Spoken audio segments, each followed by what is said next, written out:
Hey guys, അപ്പോൾ എല്ലാവർക്കും സുഖമാണെന്ന് വിശ്വസിക്കുന്നു. ഇപ്പോൾ കുറച്ച് നാളായിട്ട് ഈ ഒരു സീരീസിൻ്റെ പിറകെ പോയിട്ട് കുറേ മൂവീസ് നമുക്ക് നഷ്ടപ്പെട്ടു. നിങ്ങൾ പറഞ്ഞതുകൊണ്ടാണ് ഞാൻ സീരീസ് ഫുള്ളായിട്ട് ഒരൊറ്റ വീഡിയോ ആയിട്ട് അപ്ലോഡ് ചെയ്യാൻ വേണ്ടി ഇത്രയും സമയം എടുക്കുന്നത്. ഇല്ലാന്നുണ്ടെങ്കിൽ നമ്മൾ ഇന്ന് ഈ ഒരു സീരീസ് എല്ലാം ചെയ്ത് തീർത്തേനെ. ഓക്കെ, എന്തായാലും അത് പോട്ടെ. ഇന്ന് ഞാൻ നിങ്ങൾക്ക് വേണ്ടി കൊണ്ടുവന്നിരിക്കുന്ന മൂവി 2024 ഒരു ചൈനീസ് മർഡർ മിസ്റ്ററി മൂവി ആയിട്ടുള്ള എലോങ്കേറ്റഡ് നീഡിൽ എന്ന് പറഞ്ഞിട്ട് 2024 പുറത്തിറങ്ങിയ ഒരു മൂവിയാണ് നമ്മൾ ഇന്ന് എക്സ്പ്ലെയിൻ ചെയ്യാൻ പോകുന്നത്.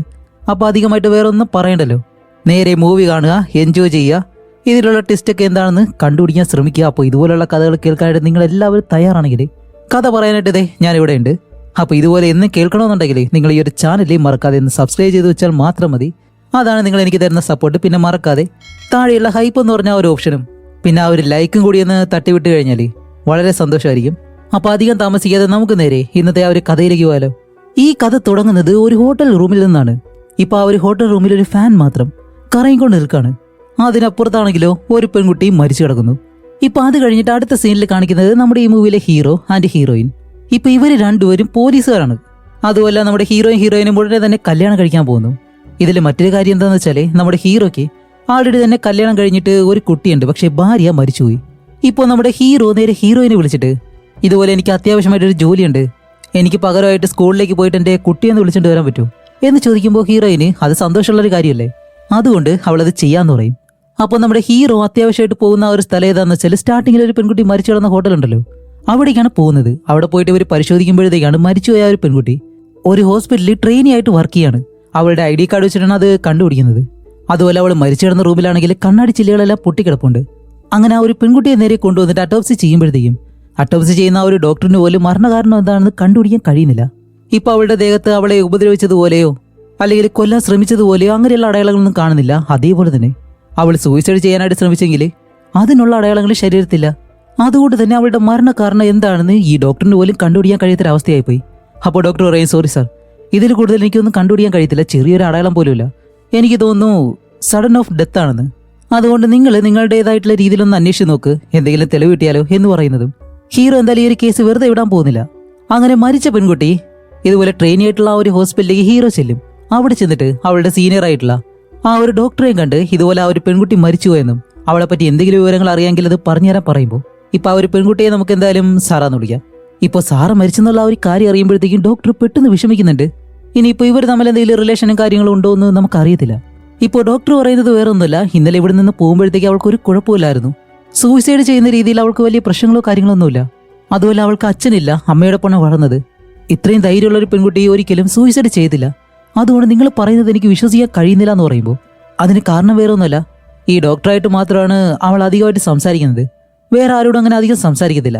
അപ്പോൾ ഹീറോ ചോദിക്കും, ശരി അവൾക്ക് ബോയ് ഫ്രണ്ട് അങ്ങനെ ആരെങ്കിലും ഉണ്ടോ എന്ന് ചോദിക്കുമ്പോൾ ആ ഡോക്ടർ പറയും, അതെ ഉണ്ട്, ഒരു ബോയ് ഫ്രണ്ട് ഉണ്ട്, ഈ ആശുപത്രിയിൽ മെഡിസിൻ എല്ലാം സപ്ലൈ ചെയ്യുന്ന ഒരുത്തനാണ്, അവനോട് ചോദിച്ചു കഴിഞ്ഞാൽ എന്തെങ്കിലും അറിയാൻ കഴിയുമെന്ന് പറയുന്നതും. ഇപ്പോൾ ഹോസ്പിറ്റലിൽ കാണിക്കുമ്പോഴത്തേക്ക് സാറയുടെ അമ്മ അവിടേക്ക് വരികയാണ്. എന്നിട്ട് ഈ ഡോക്ടർ പറഞ്ഞ അതേ കാര്യം തന്നെയാണ് സാറയുടെ അമ്മയും പറയുന്നത്. ഇതുപോലെ എൻ്റെ മകൾ സൂയിസൈഡ് ചെയ്യാനായിട്ട് ഒരു ചാൻസും ഇല്ല, അവൾ അത്രയും ധൈര്യമുള്ളൊരു പെൺകുട്ടിയാണ്, അതുകൊണ്ട് അവൾ ഒരിക്കലും അങ്ങനെ ചെയ്യത്തില്ല. പിന്നെ ഇടയ്ക്കിടയ്ക്ക് ഞാൻ അവൾ താമസിക്കുന്ന ആ ഒരു ഹോട്ടലിൽ പോയിട്ട് അവളെ കാണാറുണ്ട്, 2 ആഴ്ചയ്ക്ക് മുന്നേ ഞാൻ പോയിരുന്നു. അതുമല്ല 1 മാസത്തിന് മുന്നേ അവൾ എന്നോടൊരു കാര്യം പറഞ്ഞു, അവൾക്കൊരു പുതിയ ബോയ് ഫ്രണ്ടിനെ കിട്ടിയെന്ന്. പക്ഷേ പിന്നീട് എന്ത് സംഭവിച്ചെന്നറിയത്തില്ല, കുറച്ച് നാൾ കഴിഞ്ഞിട്ട് പിന്നെ എന്നെ വിളിച്ചിട്ട് ആ ബോയ് ഫ്രണ്ട് ഞാൻ തമ്മിൽ പിരിഞ്ഞു, ഞങ്ങൾ തമ്മിൽ ഒന്നിച്ചു പോത്തില്ല എന്ന് എന്നോട് പറഞ്ഞിരുന്നു. അതിന് കാരണം എന്താണെന്ന് അവൾ എന്നോട് പറഞ്ഞില്ല. അങ്ങനെ ഒരു ദിവസം ഞാൻ അവളുടെ വീട്ടിലേക്ക് പോകുമ്പോൾ സാറേ വേറെ ആരോ വിളിച്ചിരുന്നു. അന്ന് വിളിച്ച ആളോട് അവൾ വളരെ സന്തോഷത്തിലാണ് സംസാരിച്ചത്, എന്തോ ഇഷ്ടപ്പെട്ടതുപോലെ. ഞാൻ ആരാണെന്ന് ചോദിച്ചപ്പോൾ സമയമാകുമ്പോഴത്തേക്കും പറയാമെന്നും പറഞ്ഞു. അതുകൊണ്ട് ഞാൻ ഇപ്പോഴും പറയാണ്, എൻ്റെ മകൾ ഒരിക്കലും സൂയിസൈഡ് ചെയ്തില്ല, അതൊരു കൊലപാതകമായിരിക്കും, നിങ്ങളെ കൊണ്ട് കഴിയുമെങ്കിൽ അതൊന്ന് കണ്ടുപിടിക്കാൻ പറയും. അങ്ങനെ അത് കഴിഞ്ഞിട്ട് നമ്മുടെ ഹീറോയിന് നേരെ പോകുന്നത് സാറയുടെ ബോയ് ഫ്രണ്ടിനെ കാണാൻ വേണ്ടിയിട്ടാണ്. അവിടെ ചെന്ന് അവനോട്, അല്ല നിങ്ങൾ തമ്മിൽ ബ്രേക്കപ്പ് ആവാനുള്ള കാരണം എന്താണെന്ന് ചോദിക്കുമ്പോൾ കാരണം എന്താണെന്ന് പോലും അവൻ അറിയത്തില്ല എന്ന് പറയും. അപ്പോൾ ഹീറോ ചോദിക്കും, ശരി ഇന്നലെ രാത്രി 11 മണി മുതൽ 1 മണി വരെ നീ എവിടെയായിരുന്നു? ഞാൻ നല്ലതുപോലെ മദ്യപിച്ചിട്ടൊരിടത്ത് കിടക്കുമായിരുന്നു, ഞാൻ വേണമെങ്കിൽ ആ ഒരു സ്ഥലം പറഞ്ഞുതരാം, നിങ്ങൾ പോയി ചോദിച്ചാൽ മതി. അപ്പോൾ അവൻ പറഞ്ഞ ആ ഒരു സ്ഥലത്തെ CCTV ക്യാമറ എല്ലാം പരിശോധിക്കുമ്പോൾ ഈ ബോയ് ഫ്രണ്ട് പറഞ്ഞത് കറക്റ്റ് തന്നെയാണ്, അവൻ അവിടെ തന്നെ ഉണ്ടായിരുന്നു. അപ്പോൾ ഇനി ബോയ് ഫ്രണ്ടിനെ എന്തായാലും നമ്മൾ സംശയിക്കേണ്ട ആവശ്യമില്ല. അത് കഴിഞ്ഞിട്ട് ഹീറോയിൻ നേരെ വീട്ടിലേക്ക് വന്നിട്ട് അവൾ നമ്മുടെ സാറയുടെ കേസ് അന്വേഷിക്കാണ്ട്. പക്ഷെ ഇപ്പോൾ ഒരു ബന്ധമില്ലാതെ ഹീറോയിൻ അവളുടെ അച്ഛനോട്, അച്ഛാ സാറാന്ന് പറഞ്ഞ ഒരു പെൺകുട്ടി മരിച്ചല്ലോ, അതിനെപ്പറ്റി നിങ്ങൾക്ക് എന്തെങ്കിലും അറിയുമെന്ന് ചോദിക്കുമ്പോൾ അത് ചോദിക്കാൻ കാരണം എന്താണെന്ന് വെച്ചാൽ നമ്മുടെ സാറ് ട്രെയിനിയായിട്ട് ജോലി ചെയ്യുന്ന ആ ഒരു ഹോസ്പിറ്റൽ ഉണ്ടല്ലോ, അവിടെയുള്ള ട്രെയിനീസിന്റെ എല്ലാവരുടെയും ഡയറക്ടർ ഹീറോയിന്റെ അച്ഛനാണ്. ഇപ്പോൾ ഹീറോയിൻ സാറയെ പറ്റി ചോദിക്കുമ്പോഴത്തേക്കും ഹീറോയിന്റെ അച്ഛന്റെ മുഖം ചെറിയ രീതിയിൽ മാറുന്നുണ്ട്. എന്നിട്ട് അയാൾ പെട്ടെന്ന് പറയും, പിന്നെ എനിക്കറിയാതെ എന്റെ കീഴിലുള്ള കുട്ടികളല്ലേ, പിന്നെ കേസ് എങ്ങനെ പോകുന്നുണ്ട്, നല്ലതുപോലെ തന്നെ പോകുന്നുണ്ടോ എന്നെല്ലാം ഹീറോയിനോട് ചോദിക്കുമ്പോഴത്തേക്ക് ഹീറോയിൻ കേസിനെ പറ്റി അധികമായിട്ടൊന്നും പറയത്തില്ല. ഇപ്പൊ അതേ സമയം നമ്മുടെ ഹീറോയെ കാണിക്കുമ്പോൾ പകല് കണ്ട ഒരു ഡോക്ടർ ഉണ്ടല്ലോ, സാറ വർക്ക് ചെയ്യുന്ന ഒരു ഹോസ്പിറ്റലിലെ ആ ഡോക്ടറും അതേപോലെ തന്നെ ഹീറോയുടെ കുറച്ച് അസിസ്റ്റന്റും ഇവരെല്ലാവരും കൂടി ചേർന്നിട്ട് ഈ ഡോക്ടറിനോട് ചോദിച്ച് പല കാര്യങ്ങളും മനസ്സിലാക്കാൻ ശ്രമിക്കുകയാണ്. എന്താണെന്ന് വെച്ചാൽ ഇതുപോലെ സാറയുടെ അമ്മ പറഞ്ഞതുപോലെ സാറയ്ക്ക് ഒരു ബോയ് ഫ്രണ്ട് ഉണ്ടായിരുന്നു, അവനെ ബ്രേക്കപ്പ് ചെയ്തിട്ട് മറ്റൊരു റിലേഷനിലേക്ക് അവൾ പോയതായിട്ടും അതാരാണെന്ന് കണ്ടുപിടിക്കാൻ വേണ്ടി ഡോക്ടർ നിങ്ങൾ ആ ഒരു സാറയെ പറ്റി എന്നോട് ചില കാര്യങ്ങൾ പറഞ്ഞില്ലേ, ഇനിയും പറയാത്ത എന്തെങ്കിലും ഒരു സ്വഭാവം ആ ഒരു പെൺകുട്ടിക്കുണ്ടെങ്കിലേ അതിനെപ്പറ്റി എന്നോട് പറയുമ്പോൾ വേറൊന്നുമല്ല, അവളുടെ ക്യാരക്ടർ എങ്ങനെയാണ്, അവൾ എങ്ങനെയുള്ള ആൺകുട്ടികളാണ് ഇഷ്ടപ്പെടുന്നത്, ഇതെല്ലാം. അപ്പോൾ ആ ഒരു ഡോക്ടർ പറയും, ഞാൻ രാവിലെ പറഞ്ഞല്ലോ അവൾക്ക് അച്ഛനില്ലാന്ന്, അതുകൊണ്ട് തന്റെ പിതാവിന്റെ സ്ഥാനത്ത് അവളെ പ്രൊട്ടക്ട് ചെയ്യുന്ന രീതിയിൽ ഒരു ആൺകുട്ടിയാണെങ്കിൽ അവൾ കൂടുതൽ അവനെ ഇഷ്ടപ്പെടും എന്നെല്ലാം ഡോക്ടറിന് അറിയാവുന്ന എല്ലാ കാര്യങ്ങളും പറഞ്ഞിട്ട്, പ്ലീസ് ഇനി ഇതിനെപ്പറ്റി എന്നോട് ചോദിക്കരുത്, എനിക്കറിയാവുന്ന എല്ലാം ഞാൻ നിങ്ങളോട് പറഞ്ഞു കഴിഞ്ഞു എന്ന് പറഞ്ഞിട്ട് ആ ഒരു ഡോക്ടർ വിഷമത്തോടെ തന്നെ ഇരിക്കുന്നുണ്ട്. ഇപ്പൊ ഇതേ സമയം നമ്മുടെ ഹീറോയിന്റെ വീട്ടിൽ കാണിക്കുമ്പോൾ ഹീറോയിന്റെ അമ്മയും തമ്മിൽ എപ്പോഴും വഴക്കാണ്.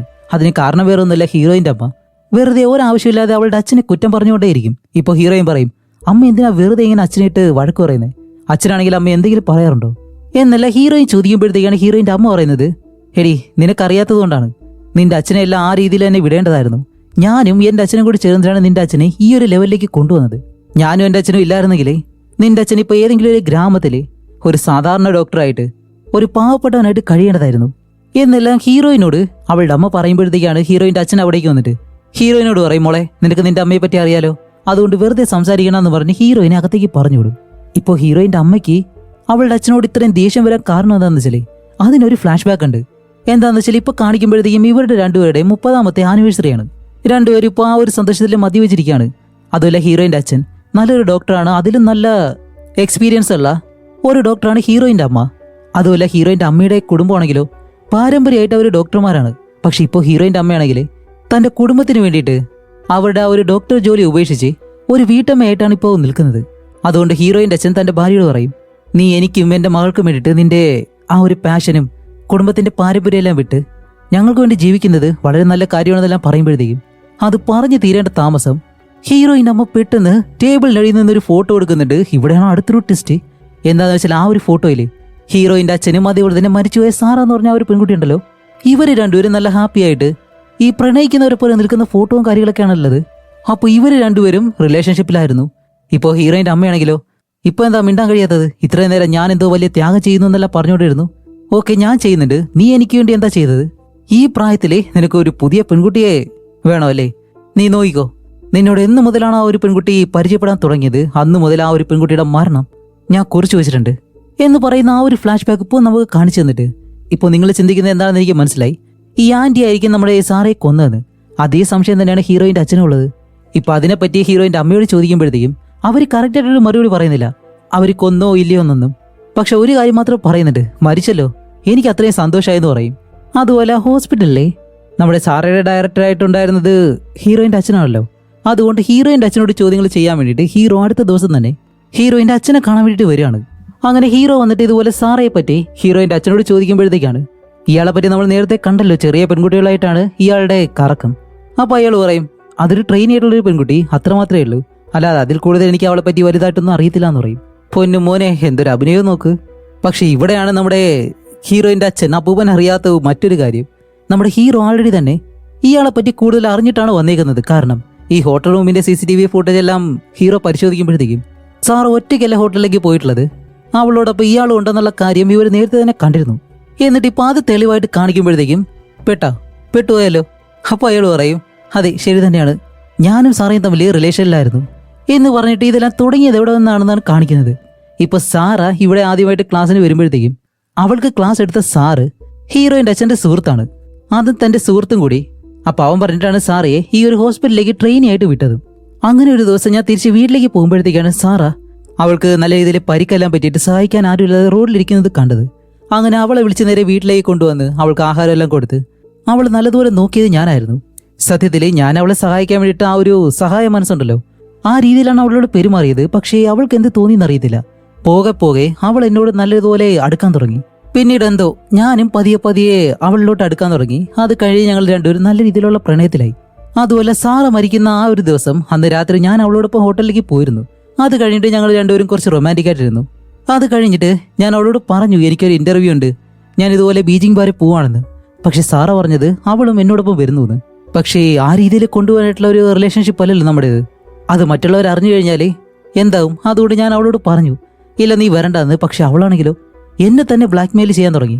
അവൾ പറഞ്ഞെന്താന്ന് വെച്ചാലേ എന്നായാലും നമ്മുടെ ഈ ഒരു കാര്യം എല്ലാവരും അറിയാൻ പോവാണ്, അത് ഇന്നേ തന്നെ അറിഞ്ഞാൽ എന്താ കുഴപ്പം എന്ന് അവൾ പറഞ്ഞതും ഞാൻ പറഞ്ഞു ഇല്ല സാറാ ഇതൊരിക്കലും ശരിയായിട്ട് വരത്തില്ല എന്ന് പറഞ്ഞു. അവൾ നല്ലതുപോലെ ഇരിക്കുന്ന സമയത്ത് തന്നെയാണ് ഞാൻ ഹോട്ടലിൽ നിന്ന് പോയത്. അവൾ നല്ലതുപോലെ ഇരിക്കുമ്പോൾ തന്നെ ഞാൻ ആ ഒരു റൂമിൽ നിന്നും തിരിച്ചു പോയിരുന്നു എന്ന് ഡോക്ടർ നമ്മുടെ ആ ഒരു കഥ പറഞ്ഞ് തീരുന്നതും ഇപ്പോൾ നമ്മുടെ ഹീറോ ചോദിക്കും ഇല്ല ഒരു കുഴപ്പം അവിടെ സംഭവിച്ചിട്ടില്ല എന്നുണ്ടെങ്കിൽ ആ റൂമിലെ ഗ്ലാസ് എല്ലാം ഇങ്ങനെ പൊട്ടിയത് എന്ന് നമ്മുടെ ഹീറോ ചോദിക്കുമ്പോഴത്തേക്കാണ് ഹീറോയിന്റെ അച്ഛൻ പറയുന്നത് സാർ ഞാൻ നേരത്തെ തന്നെ പറഞ്ഞല്ലോ അവൾ എന്നോടൊപ്പം ബീജിങ്ങിലേക്ക് വരുന്നെന്ന് പറഞ്ഞു, ഞാൻ വരണ്ടെന്ന് പറഞ്ഞു. ആ ദേഷ്യത്തിലാണ് അവൾ ആ ഒരു ഗ്ലാസ് താഴേക്കെറിഞ്ഞ് പൊട്ടിച്ചത്. അപ്പൊ ഇത്രയൊക്കെ ആയിട്ട് നമ്മുടെ ഹീറോയ്ക്ക് ഇയാളെ കാണുമ്പോഴത്തേക്കും നല്ല സംശയമുണ്ട്. അങ്ങനെ അടുത്ത ചോദ്യം ചോദിക്കാനായിട്ട് വരുമ്പോൾ പെട്ടെന്ന് റൂമിന് വെളിയിലെ സ്റ്റാർട്ടിങ്ങിൽ കണ്ടല്ലോ സാറയുടെ സുഹൃത്തായിട്ടുള്ള ഒരു ഡോക്ടർ. ആ ഡോക്ടർ വന്നിട്ട് സാർ അത്യാവശ്യമായിട്ട് സാറൊന്ന് വരണമെന്ന് പറഞ്ഞിട്ട് ഇപ്പോൾ ഹീറോയിന്റെ അച്ഛൻ നേരെ ആ ഒരു രോഗിയുടെ അടുത്തേക്ക് ചെല്ലും. എന്നിട്ട് അയാളുടെ വേദന അക്യൂപഞ്ചർ എന്ന് പറയുമല്ലോ, സൂചിയെല്ലാം ദേഹത്തേക്ക് കുത്തിയിറക്കുന്നൊരു രീതി, അത് വെച്ചിട്ട് അയാളുടെ വേദന എല്ലാം മാറ്റുമ്പോഴത്തേക്ക് ഇത് കാണുന്ന നമ്മുടെ ഹീറോ ചോദിക്കും അല്ല ഒരു ഡോക്ടർ ആകുമ്പോഴത്തേക്ക് സാധാരണ ഇഞ്ചക്ഷൻ കൊടുത്തിട്ടല്ലേ ഓരോ കാര്യങ്ങൾ ചെയ്യുന്നത്, ഇതെന്താ സൂചി ഇങ്ങനെ ഇറക്കിയിട്ട് ചെയ്യുന്നത് ചോദിക്കുമ്പോഴത്തേക്കും ആ കണ്ണാടി ഡോക്ടർ പറയും സാർ അറിയത്തില്ലേ അദ്ദേഹം അക്യൂപഞ്ചറിൽ നല്ല വിദഗ്ധനാണ്. ശരീരത്തിൽ എവിടെ വേദനയുണ്ടെങ്കിലും ഈ അക്യൂപഞ്ചർ മൂലം ആ വേദനയെല്ലാം നിമിഷ നേരം കൊണ്ട് തന്നെ ഇല്ലാതാക്കും. ഈ ഡോക്ടർ മാത്രമല്ല ഞങ്ങളുടെ ഈ ഹോസ്പിറ്റലിൽ ഇതിനു മുന്നേ വേറൊരു ഡോക്ടറും കൂടി ഉണ്ടായിരുന്നു, ഇദ്ദേഹത്തെക്കാൾ കേമനായിട്ടുള്ള മറ്റൊരാള്. അവരുടെ അത്ര എക്സ്പീരിയൻസ് ഇവിടെ വേറെ ആർക്കുമില്ല എന്നെല്ലാം പറയുന്നത് വേറെ ആരെ പറ്റിയല്ല, നമ്മുടെ ഹീറോയിന്റെ അമ്മയുണ്ടല്ലോ അവരെ പറ്റിയാണ് പറയുന്നത്. ഇപ്പോൾ എന്താ കല്യാണം കഴിച്ചിട്ട് അവർ ഹൗസ് വൈഫായിട്ട് വീട്ടിൽ തന്നെ ഇരിക്കുകയാണ്. അപ്പൊ നമുക്കറിയാലോ നമ്മുടെ ഹീറോയിന്റെ അമ്മയുടെ ഫാമിലി ട്രഡീഷണൽ ആയിട്ട് തന്നെ ഒരു ഡോക്ടർ ഫാമിലി ആണെന്ന്. അപ്പൊ ആ ഡോക്ടർ പറയുന്നുണ്ട് അക്യൂപഞ്ചർ മൂലം ആ ഡോക്ടർ ഒരുപാട് പേരുടെ ജീവൻ രക്ഷിച്ചിട്ടുണ്ട് എന്ന് പറയുമ്പോഴത്തേക്കാണ് നമ്മുടെ ഹീറോയ്ക്ക് അടുത്തൊരു സംശയം. എന്താണെന്ന് വെച്ചാലേ ഈ ചികിത്സ മൂലം ഒരാളുടെ ജീവൻ രക്ഷിക്കാൻ കഴിയുമെന്നുണ്ടെങ്കിൽ അത് ഈ ചികിത്സ വെച്ച് തന്നെ ഒരാളുടെ ജീവൻ എടുക്കാനും വലിയ പാടൊന്നും ഉണ്ടാകത്തില്ല. അപ്പൊ ഇതിനെപ്പറ്റി നമ്മുടെ ഹീറോയുടെ അസിസ്റ്റന്റ് ആ ഒരു കണ്ണാടി ഡോക്ടറിനോട് ചോദിക്കുമ്പോഴത്തേക്കാണ് ആ ഡോക്ടർ പറയുന്നത് അതെ അതൊക്കെ പറ്റും, എലോങ്കേറ്റ് നീഡിൽ എന്ന് പറഞ്ഞിട്ടൊരു നീഡിലുണ്ട്, അത് ഈ ഒരു അക്യൂപഞ്ചർ ചികിത്സയിലാണ് കൂടുതലായിട്ട് യൂസ് ചെയ്യുന്നത്. സാധാരണ സൂചിയേക്കാൾ കുറച്ചുകൂടി വലുതായിരിക്കും, അത് വെച്ചിട്ട് ഒരാളുടെ ജീവൻ രക്ഷിക്കാനും കഴിയും, അതേപോലെ തന്നെ ഒരാളുടെ ജീവൻ എടുക്കാനും കഴിയും. പക്ഷെ നിങ്ങൾ ചോദിച്ചതുപോലെ ഡോക്ടർമാരും അങ്ങനെ ജീവനൊന്നും എടുക്കത്തില്ല കേട്ടോ, നിങ്ങൾ ചോദിച്ചതുകൊണ്ട് ഞാൻ വെറുതെ പറഞ്ഞതേ ഉള്ളൂ എന്നാ ഒരു കണ്ണാടി ഡോക്ടർ പറയുന്നത്. ഓക്കെ ഇത് മതി. ഹീറോ ഉടനെ തന്നെ ആ ഒരു ഡോക്ടറെ ഏതാണ് നമ്മുടെ പോസ്റ്റ്മോർട്ടം റിപ്പോർട്ട് ചെയ്ത ആ ഒരു ഡോക്ടറുണ്ടല്ലോ ഡോക്ടറിനെ വിളിക്കുകയാണ്. എന്താണെന്ന് വെച്ചാൽ എലോങ്കേറ്റഡ് നീഡിൽ എന്ന് പറഞ്ഞിട്ട് ആ ഒരു നീഡിൽ വെച്ചിട്ട് ഒരു പക്ഷേ സാറയെ കൊല്ലാനായിട്ട് ചാൻസ് ഉണ്ട്. കാരണം ആ ഡോക്ടർ പരിശോധിക്കുമ്പോഴത്തേക്ക് അവളുടെ ദേഹത്ത് അവളെ കൊന്നതായിട്ടുള്ള ഒരു തെളിവുകളും ദേഹത്തുണ്ടായിരുന്നില്ല. ഒരു ഈ ഒരു നീഡിൽ ഉപയോഗിച്ചിട്ട് അവളെ കൊല്ലാനായിട്ടൊരു ചാൻസ് ഉണ്ടാവും. അതുകൊണ്ട് ഒരു തവണ കൂടി സാറയുടെ ബോഡി ചെക്ക് ചെയ്യും, ശരീരത്തെ എവിടെയെങ്കിലും സൂചി ഇറങ്ങിയതുപോലെ എന്തെങ്കിലും ഒരു പാടുണ്ടോ എന്ന് ചെക്ക് ചെയ്യാൻ പറയുമ്പോൾ ആ ഒരു ഡോക്ടറും അതുപോലെ തന്നെ അവളുടെ ദേഹം വീണ്ടും പരിശോധിക്കുകയാണ്. അങ്ങനെ പരിശോധിക്കുമ്പോഴത്തേക്കാണ് ആഹാ വേറെ ഒന്നുമല്ല, അവളുടെ കഴുത്തിന് പിറകിലായിട്ട് എലോങ്കേറ്റഡ് നീഡിൽ എന്ന് പറഞ്ഞിട്ട് ആ ഒരു നീഡിൽ 2 തവണ കുത്തിയതുപോലെ ആ ഒരു പാട് കാണുന്നുണ്ട്. അപ്പോൾ സാധാരണ രീതിയിൽ കണ്ടു കഴിഞ്ഞാൽ അത് പെട്ടെന്ന് മനസ്സിലാവത്തില്ല, കാരണം സൂചിയുടെ ആ ഒരു പാട് എത്രത്തോളം ഉണ്ടാവും അത് നല്ല രീതിയിൽ നോക്കിയാൽ മാത്രമേ കണ്ടുപിടിക്കാനും കഴിയത്തുള്ളൂ. അതുമല്ല ആ ഒരു സൂചി കുത്തിയിട്ടുള്ള ഭാഗം എന്ന് വെച്ചാൽ ശരീരത്ത് മെഡുല എന്ന് പറഞ്ഞൊരു ഭാഗമുണ്ട്, അത് ജീവനാഡിയായിട്ട് ബന്ധപ്പെട്ടൊരു ഭാഗം, അവിടെ കുത്തിയത് കൊണ്ടാണ് സാറ മരിച്ചത്. ഇപ്പോൾ ഹീറോ മാത്രമേ ഈ ഒരു സൂചിയുടെ കാര്യം പറഞ്ഞില്ല എന്നുണ്ടെങ്കിൽ അവളുടെ മരണം ഇപ്പോഴും ഒരു മിസ്റ്ററി ആയിട്ട് തന്നെ തുടർന്നേനെ. അപ്പോഴും തന്നെ മനസ്സിലായി സാറയുടെ മരണം ഒരു കൊലപാതകമാണെന്ന്. അത് കഴിഞ്ഞിട്ട് ഇവർ ആ ഒരു സാർ താമസിക്കുന്ന ആ ഒരു അപ്പാർട്ട്മെന്റിന്റെ CCTV ഫുട്ടേജ് കാണിക്കുമ്പോഴത്തേക്കാണ് അവിടെയുള്ള ആ ഒരു സെക്യൂരിറ്റി ഉണ്ടല്ലോ അയാൾ ഇപ്പോൾ നമ്മുടെ ഹീറോയെ വിളിച്ചിട്ട് സാർ ഈ ഒരു കേസിനെ പറ്റിയുള്ള പ്രധാന വിവരം എനിക്ക് അറിയിക്കണമെന്ന് പറയുന്നതും ഇവർ രണ്ടുപേരും നേരെ അവിടേക്ക് ചെന്നിട്ട് അയാളോട് ചോദിക്കുമ്പോഴത്തേക്കാണ് ആ ഒരു സെക്യൂരിറ്റി പറയുന്നത് സാർ കുറച്ചു നാളെ ഞാൻ ഇവിടെ ഇല്ലായിരുന്നു, ലീവിൽ നാട്ടിലേക്ക് പോയി, ഇപ്പോഴാണ് തിരിച്ചു വന്നത്, അപ്പോഴാണ് സാറാന്ന് പറഞ്ഞ ഒരു പെൺകുട്ടി മരിച്ച കാര്യം ഞാൻ അറിയുന്നത്. ഇപ്പൊ എന്താണ് കാര്യം എന്ന് വെച്ചാൽ സാർ ഞാനിവിടെ ജോലി ചെയ്യുന്ന സമയത്ത് സാർ എപ്പോഴൊക്കെ വെളിയിൽ പോകുന്ന ആ ഒരു സമയത്തെല്ലാം അവളെ ആരോ ഒരാൾ ഫോളോ ചെയ്യുന്നുണ്ടായിരുന്നു, അത് ദേ CCTV ക്യാമറയിലും പതിഞ്ഞിട്ടുണ്ട് എന്ന് പറഞ്ഞിട്ട് അത് ആരാണെന്ന് കാണിക്കുമ്പോൾ അത് വേറെ ആരുമല്ല നമ്മുടെ ഹീറോയിന്റെ അമ്മയാണ്. അപ്പൊ ഇതെല്ലാം കണക്ട് ചെയ്ത് നോക്കുമ്പോഴത്തേക്ക് എങ്ങനെയാണ് ഹീറോയിന്റെ അച്ഛനും സാറയും തമ്മിൽ ആ ഒരു റിലേഷൻ ഉണ്ടായിരുന്നു. ഈ കാര്യത്തെ പറ്റി ഹീറോയിന്റെ അമ്മയ്ക്ക് അറിയാം, അതുപോലെ ഹീറോയിന്റെ അമ്മയ്ക്കാണെങ്കിൽ അക്യൂപഞ്ചർ നല്ലതുപോലെ തന്നെ അറിയുകയും ചെയ്യാം. ഇപ്പോൾ പലതവണയായിട്ട് അവളെ ഫോളോ ചെയ്യുന്നു. ഇതെല്ലാം വെച്ച് നോക്കുമ്പോഴത്തേക്കും അതുകൊണ്ട് ഹീറോയിന്റെ അമ്മയെ ചോദ്യം ചെയ്തു കഴിഞ്ഞാൽ എന്തായാലും കാര്യങ്ങൾ അറിയാതെ പറഞ്ഞിട്ട് അതിനു മുന്നേ ഒരു കാര്യം കൂടി ഉണ്ട്, നമ്മുടെ ഹീറോയിൻ ഈ ഒരു കേസിലെ ബന്ധപ്പെട്ടിട്ടുണ്ടല്ലോ, അതുകൊണ്ട് ഈ കാര്യങ്ങളൊക്കെ അറിയുമ്പോഴത്തേക്കും അവൾക്ക് എങ്ങനെ ഉണ്ടാവും, അതുപോലെ ഈ ഒരു ബന്ധവും കാര്യങ്ങളൊക്കെ കേസിൽ കൊണ്ടുവന്നു കഴിഞ്ഞാൽ ഒരിക്കലും അത് മുന്നോട്ട് പോകത്തില്ല. അതുപോലെ തന്റെ അമ്മയെ അറസ്റ്റ് ചെയ്തെന്ന് പറഞ്ഞു കഴിഞ്ഞാൽ ഹീറോയിൻ ഇപ്പോൾ എന്തെങ്കിലും ചെയ്യാൻ ചാൻസ് ഉണ്ട്. അതുകൊണ്ട് ഹീറോയിനെ വിളിച്ചിരുത്തി. ഇപ്പൊ നടന്ന കാര്യങ്ങളെല്ലാം അവളോട് പറയുമ്പോഴത്തേക്കാണ് അവൾക്ക് ഇതെല്ലാം കേൾക്കുമ്പോൾ വിശ്വസിക്കാൻ കഴിയുന്നില്ല. ഇപ്പൊ അത് കഴിഞ്ഞിട്ട് ഇവർ ഇൻവെസ്റ്റിഗേഷന്റെ ഭാഗമായിട്ട് ഹീറോയിന്റെ അമ്മയാണ് കൊലയാളിയെന്ന് സംശയിക്കുന്ന രീതിയിൽ കുറച്ചുകൂടി കാര്യങ്ങളുണ്ട്. എന്താന്ന് വെച്ചാല് സാറ മരിക്കുന്ന ആ ഒരു ദിവസം ഏകദേശം ഒരു 11 മണിയൊക്കെ കഴിയുമ്പോഴത്തേക്കും ഹീറോയിന്റെ അച്ഛൻ ആ ഒരു ഹോട്ടൽ വിട്ട് പോയെന്നാണ് അയാൾ പറഞ്ഞത്. അത് CCTV ഫുട്ടേജിൽ റെക്കോർഡും ആയിട്ടുണ്ട്. പക്ഷേ ഹീറോയിന്റെ അച്ഛൻ വീട്ടിലേക്ക് വരുന്ന സമയത്ത് ഹീറോയിന്റെ അമ്മ ഒരിക്കലും വീട്ടിലില്ലായിരുന്നു.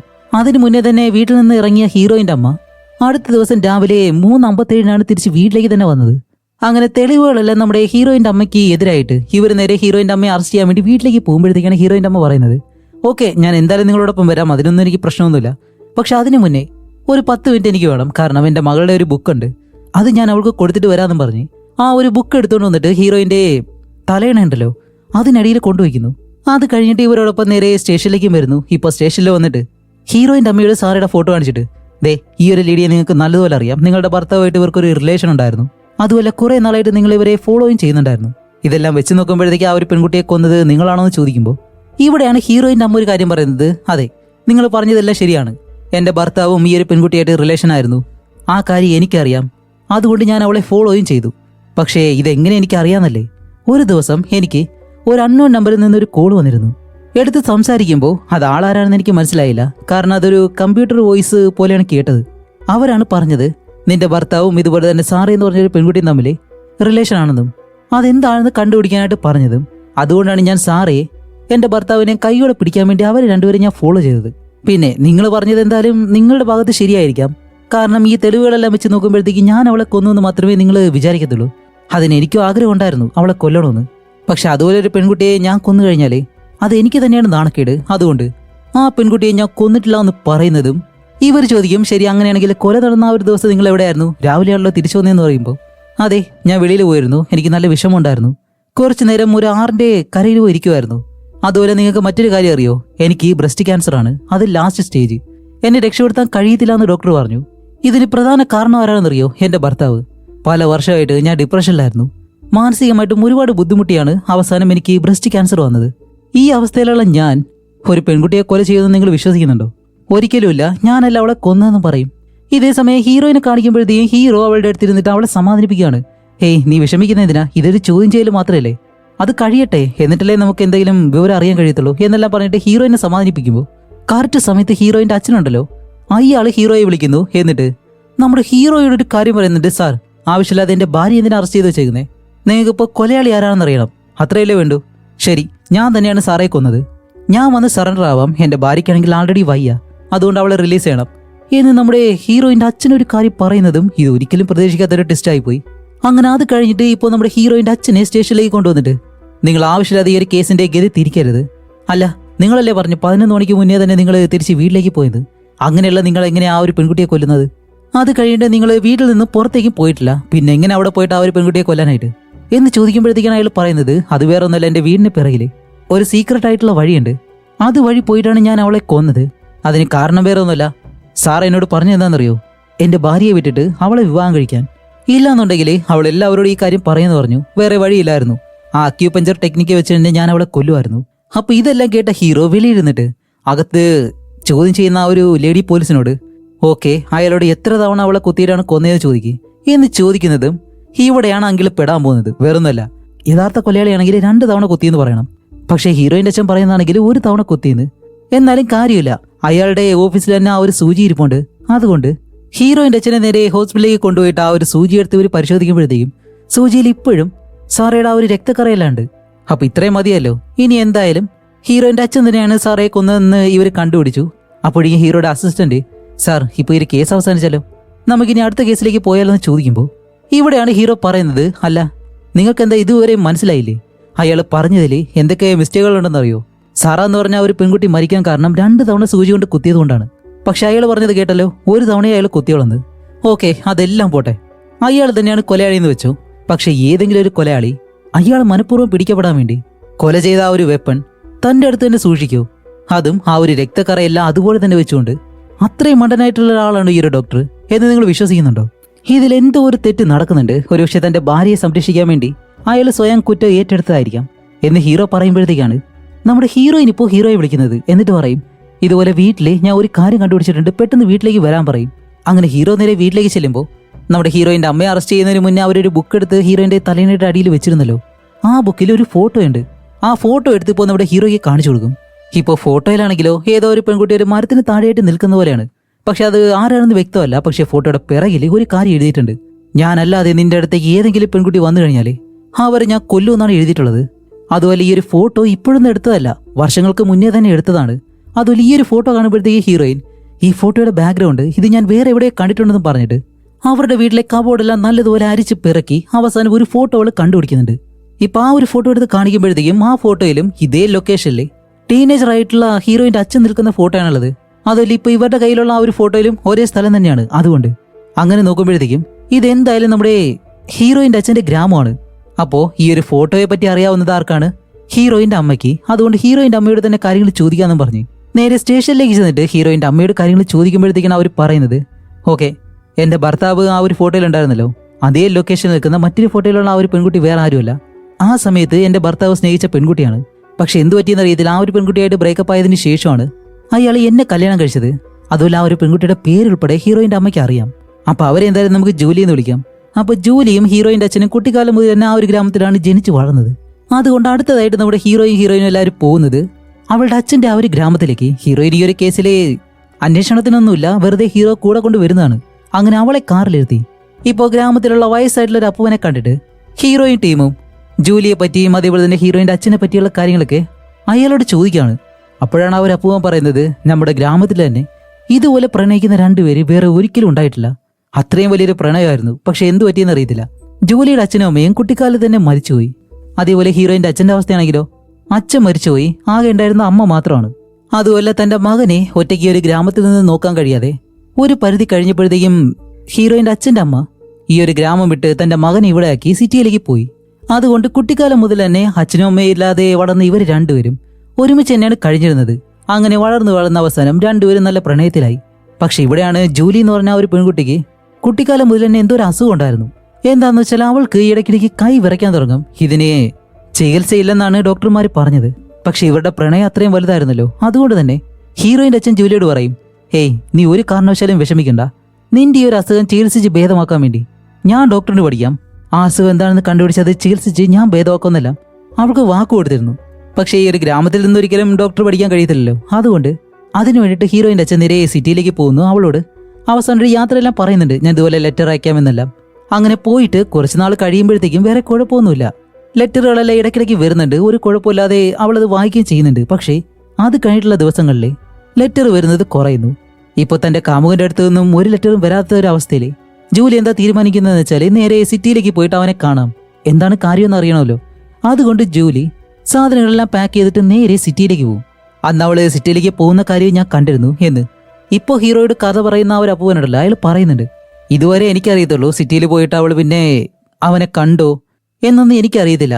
പക്ഷെ ഒരു കാര്യം മാത്രം അറിയാം, അവളുടെ സഹോദരിയോടൊപ്പം സിറ്റിയിൽ തന്നെ അവർ താമസിക്കാൻ തുടങ്ങിയത് മാത്രം. അപ്പൊ ഇതുകൂടിയാവുന്നത് നമ്മുടെ ഹീറോ ജൂലിയുടെ സഹോദരിയെ കാണാൻ വേണ്ടിയിട്ട് സിറ്റിയിലേക്ക് പോവാണ്. അങ്ങനെ പോകുമ്പോഴത്തേക്ക് ഇത്രയും നേരം കൂടെ ഉണ്ടായിരുന്ന ഹീറോയിൻ, ഓക്കെ, എന്നെ എന്തായാലും പാതി വഴിക്ക് ഇറക്കി വിട്ടോ, ഞാൻ എന്തായാലും ഇനി വരുന്നില്ല എന്ന് പറഞ്ഞ് ഹീറോയിൻ ഇപ്പോൾ വെളിയിലേക്ക് ഇറങ്ങുന്നു. അത് കഴിഞ്ഞിട്ട് ഹീറോയും ഒരു ലേഡി പോലീസും നേരെ ജൂലിയുടെ സഹോദരിയെ കാണാൻ വേണ്ടിയിട്ട് അവരുടെ വീട്ടിലേക്ക് പോവാണ്. അങ്ങനെ അവിടെ ചെന്നിട്ട് ജൂലി എന്ന് പറഞ്ഞാൽ തന്റെ സഹോദരിയെ പറ്റി അവരോട് ചോദിക്കുമ്പോഴത്തേക്കാണ് അവരടുത്തൊരു ടെസ്റ്റ് പറയുന്നത്. എന്താന്ന് വെച്ചാല്, നിന്റെ അടുത്ത് ഏത് പെണ്ണ് വന്നാലും അവരെല്ലാവരും ഞാൻ കൊല്ലുമെന്ന് ആ ഒരു ഫോട്ടോയുടെ പിറകിൽ എഴുതി ഹീറോയിന്റെ അച്ഛനെ അയച്ചതേ ജൂലി എന്ന് പറഞ്ഞ ആ ഒരു സ്ത്രീ ആയിരുന്നു. അങ്ങനെയാണെങ്കിൽ ജൂലി തന്നെയായിരിക്കും ഇതുപോലെ സാറയെ കൊന്നത് എന്ന് വിചാരിച്ചിട്ടാണ് ഇവർ രണ്ടുപേരും വീട്ടിലേക്ക് വരുന്നത്. പക്ഷെ അവിടെ അവർ പറയുന്നത് എന്താണെന്ന് വെച്ചാല്, 20 വർഷങ്ങൾക്ക് മുന്നേ ഒരു കാർ ആക്സിഡന്റില് എന്റെ സഹോദരി ജൂലി മരിച്ചു എന്ന് പറയും. അപ്പോൾ ഹീറോ പറയും, ഓക്കെ, എന്തായാലും ജൂലി മരിച്ചു, പക്ഷെ ഇവിടെ സിറ്റിയിലേക്ക് വന്നത് ഹീറോയിന്റെ അച്ഛനെ കാണാനാണല്ലോ, അയാളെ കണ്ടോന്ന് ചോദിക്കുമ്പോൾ അതൊക്കെ ഇനിയിപ്പോൾ എന്താ പറഞ്ഞിട്ട്, അവള് മരിച്ചില്ലേ, അവൾ ഇവിടെ വന്നതിന് ശേഷം അവളുടെ കാമുകനായിട്ടുള്ള ഹീറോയിന്റെ അച്ഛനെ കാണാനായിട്ട് പോയിരുന്നു.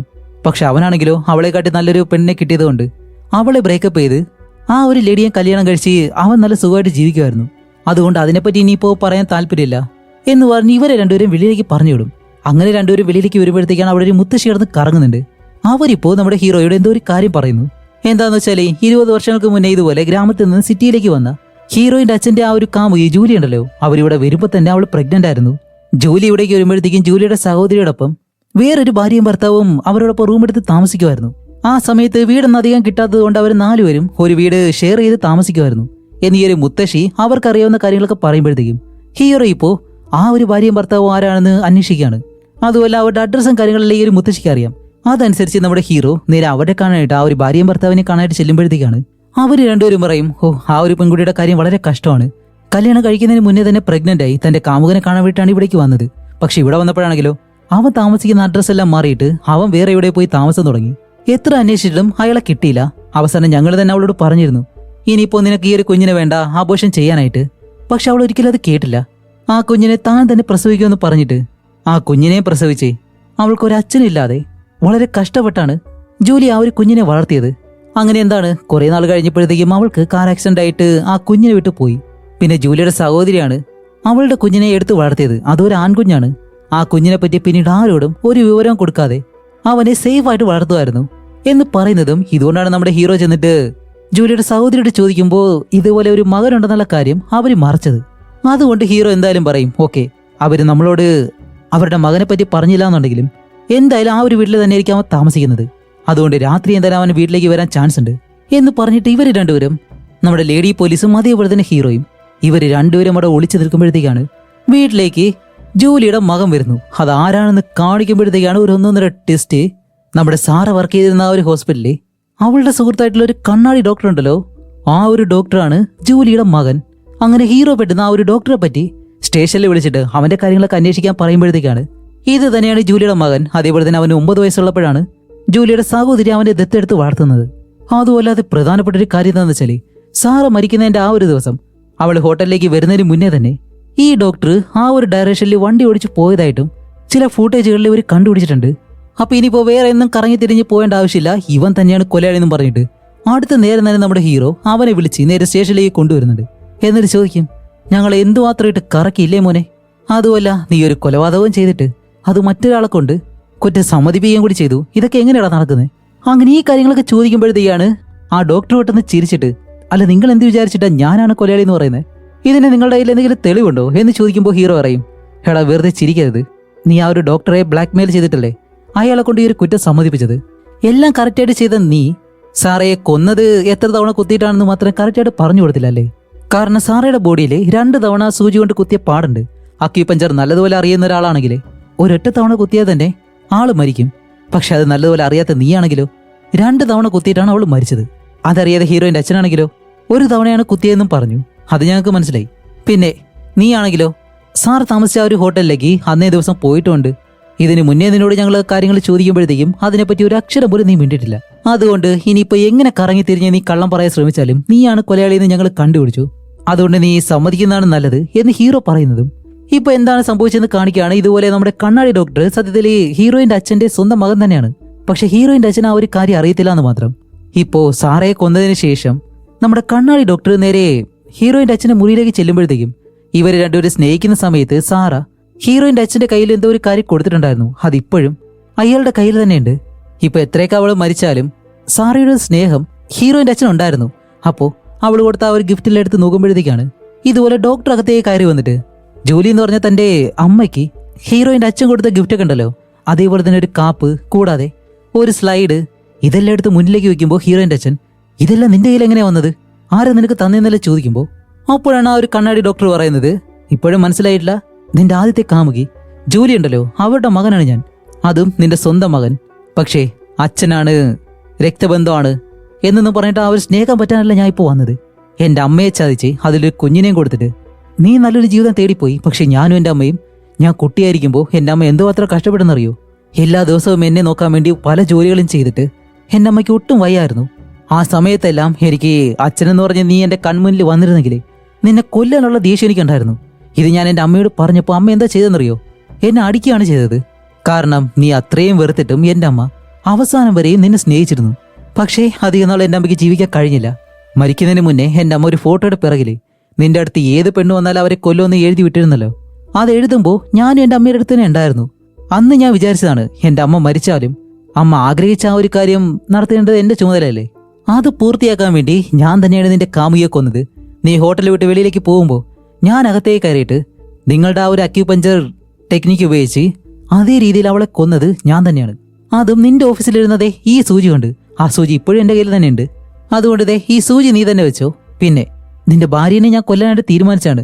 പക്ഷെ അവർക്ക് ബ്രസ്റ്റ് ക്യാൻസർ ഉണ്ടെന്ന് അറിഞ്ഞപ്പോൾ അവരെ കൊല്ലണ്ടെന്ന് വെച്ചു. അപ്പോഴേക്കാണ് ഹീറോയിൻ്റെ അച്ഛൻ പറയുന്നത്, ഹിന്ദുവാടാ ഇത്.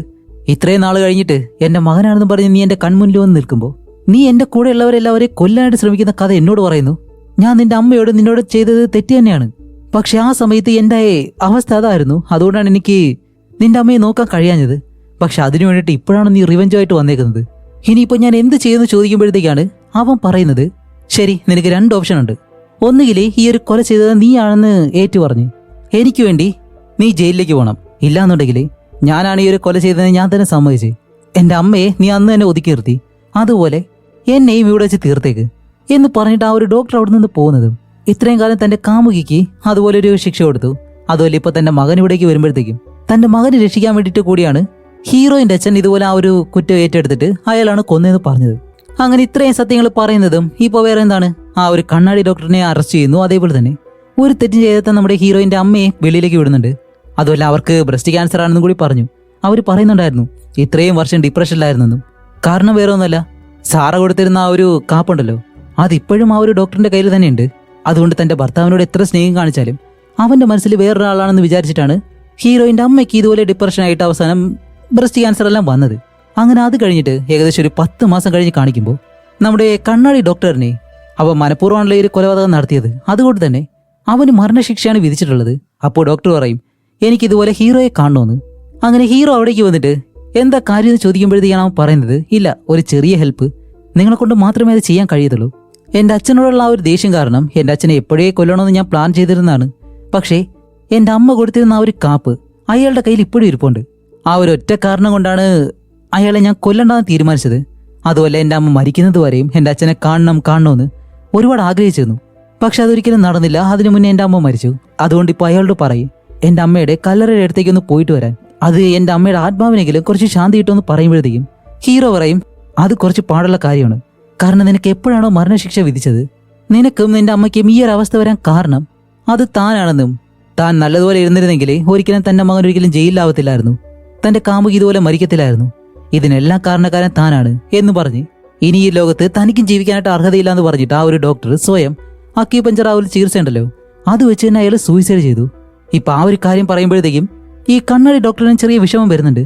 അപ്പോൾ ഹീറോ പറയും ഓക്കെ, നീ അറിഞ്ഞോ അറിയാതെ ഈ ഒരു കൊലപാതകം ചെയ്തു, നല്ലതുപോലെ പഠിച്ചിട്ടുണ്ട്, മരണശിക്ഷ കിട്ടിയാലും അത് നമുക്ക് ഒരു തവണ കൂടി അപ്പീൽ കൊടുക്കാൻ കഴിയുമല്ലോ, ഈ ശിക്ഷയിൽ എന്തെങ്കിലും ഒരു ഇളവ് കിട്ടും, അതെന്തുകൊണ്ടാണ് നീ ചെയ്യാത്തതെന്ന് ചോദിക്കുമ്പോൾ ഇവിടെയാണ് ഇല്ലോജിക്കലായിട്ടുള്ള ഒരു കാര്യം അവൻ പറയുന്നത്. ഹേയ്, അതിന്റെ ആവശ്യമൊന്നുമില്ല, എൻ്റെ അമ്മ ഇപ്പോൾ കുറേ വർഷമായിട്ട് ഒറ്റയ്ക്കാണുള്ളത്. കുട്ടിയായിരുന്നപ്പോൾ എനിക്ക് നല്ലതുപോലെ നോക്കാൻ കഴിഞ്ഞില്ല. അതുകൊണ്ട് മരിച്ചിട്ടെങ്കിലും എൻ്റെ അമ്മ എനിക്ക് നല്ലതുപോലെ നോക്കണം.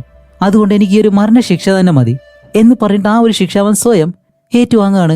ഇപ്പൊ ഇത്രയും കാര്യങ്ങൾ കേട്ട ഹീറോ ആണെങ്കിലോ ഈ ഒരു കേസ് എടുത്ത് ഈ കേസ് അവൻ അന്വേഷിച്ച് പൂർത്തിയാക്കിയെങ്കിലും ഇതിൽ അവൻ ചെയ്തത് തെറ്റാണോ ശരിയാണോ, എന്താണെന്ന് വെച്ചാൽ ഹീറോ ചെയ്തത് തെറ്റാണോ ശരിയാണോ എന്നുള്ള ആ ഒരു ചിന്തയിലാണ് ഹീറോ അങ്ങനെ നടന്നു വരുന്നത്. കാരണം ഈ ഒരു കേസ് എടുത്ത് തുടങ്ങിയപ്പോഴത്തേക്കും ഇപ്പോൾ 2 പേരും മരിച്ചു. അതോടെ ഈ മൂവിയും ഇവിടെ വെച്ച് അവസാനിക്കുകയാണ്. അപ്പോൾ എങ്ങനെ ഉണ്ടായിരുന്നു? ഇതുപോലെ ഇൻട്രസ്റ്റിംഗ് ആയിട്ടുള്ള അടുത്തൊരു നല്ല മൂവി ആയിട്ട് ഉടനെ തന്നെ വരാം. അതുവരെയും നിങ്ങളെല്ലാവരും വെയിറ്റ് ചെയ്തിരിക്കുക. അപ്പോൾ എല്ലാവർക്കും ബൈ.